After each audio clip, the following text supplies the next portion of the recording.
حسیب علی بھائی کہتے ہیں کہ مرزا انجینئر کا عقیدہ ہے کہ اللہ تعالیٰ جنت میں انسان کو منی خدا بنا دے گا. مرزا نے اس عقیدے کی 6 مرتبہ وکالت کی ہے, آپ کی کیا رائے ہے؟ میری رائے کی کوئی حیثیت نہیں, میرے سے رائے مت پوچھا کریں, رائے کی میری کوئی حیثیت نہیں ہے بھائی.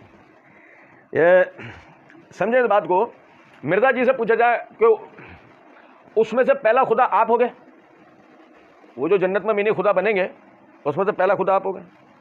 اگر وہ بولے ہاں تو پھر آپ کے ابو دوسرے ہوں گے یا وہ پہلے ہوں گے؟ اب پھر سوچو, تو آپ کی امی تیسری ہوں گی.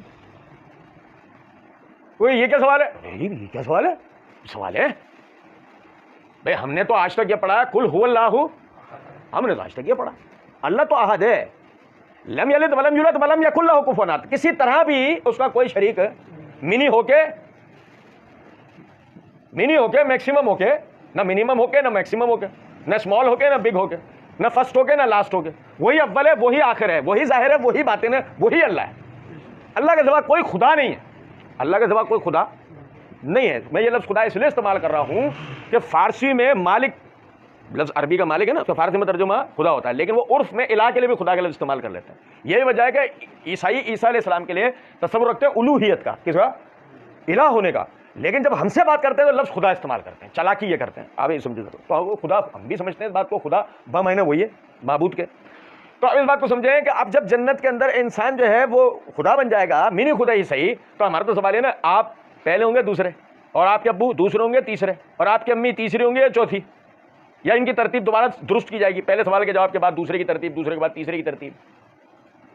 پھر جب آپ کا تعین ہو گیا, آپ کا نمبر یہ بنے 3 ہو گئے, اور آپ کے چچا والوں کیا, آپ کے پھوپھا والوں کیا, آپ کے ماما والوں کیا, پھر آپ کے مقابلے میں میرے خاندان کی ترتیب کیا بنے گی؟ کیونکہ یہ بات طے شدہ, منی ہونے کے بعد بھی خدا تو ہے نا, اب اس کا ایک مرتبہ تو ہوگا نا, خدا تو خدا ہے. نہیں سمجھے کچھ بات بھائی؟ دیکھو ذرا سمجھو, یہ خدائی والا تصور ایسا ہے, یہ ایسا تصور ہے خدائی والا کہ آپ اندازہ کریں کہ جب وہ ہیرا کے مقام سے صحابہ آئے اور انہوں نے وہاں پر وہ رومی بادشاہ کے سامنے جب اپنی عوام کو سجدہ کرتے دیکھا, اور آ کر انہوں نے کہا اللہ کے رسول آپ تو زیادہ حقدار ہیں کہ ہم آپ کو سجدہ کریں, تو آپ ہمیں حکم دیں ہم آپ کو سجدہ کریں گے. تو وہ خدائی کے تصور کو ہی مد نظر رکھ کر بات ہو رہی تھی نا, کہ وہ تو اس کو خدا سمجھتے ہوئے اس کے آگے سجدہ کر رہے تھے. صحابہ تعظیماً سمجھتے ہوئے آئے تھے کہ یہ شاید تعظیم میں سجدہ کر رہے تھے, آگے کہ اللہ کے رسول آپ تو زیادہ حقدار ہیں کہ ہم آپ کے آگے سجدہ کریں. تو کیا رسول اللہ صلی اللہ علیہ وسلم ان کی نیتوں کو نہیں جانتے تھے؟ بتائیے, تربیت تو آپ ہی نے کی تھی نا. لیکن اس کے باوجود آپ نے کیا فرمایا, لوگوں اگر میرا انتقال ہو جائے میری قبر کو سجدہ کرو گے؟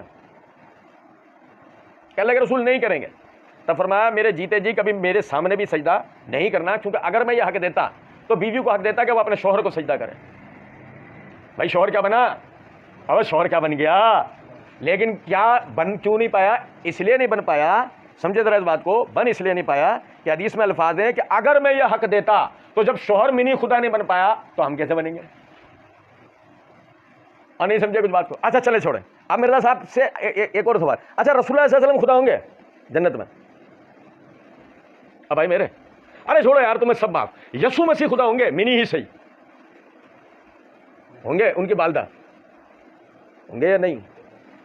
یہ تو ان کے درمیان تعین کرنا پہلے ضروری ہے. اللہ کے رسول منی خدا پہلے نمبر پہ ہوں گے یا دوسرے نمبر پہ؟ یسوع مسیح پہلے نمبر پہ ہوں گے یا ان کی والدہ؟